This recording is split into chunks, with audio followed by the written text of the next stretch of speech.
இருளை விலக்கி உலகை எழுப்பும் ஞாயிறு அங்கே குடியிருப்பான். அவன் ஆனை முகத்தனின் அடியவர் மனத்தில் ஒளியாய் வந்து கொலுவிருப்பான்.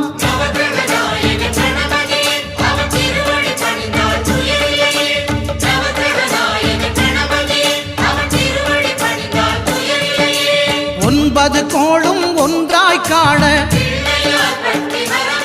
அங்கு கற்பகம் என்னும் கடவுளின் மெய்யில்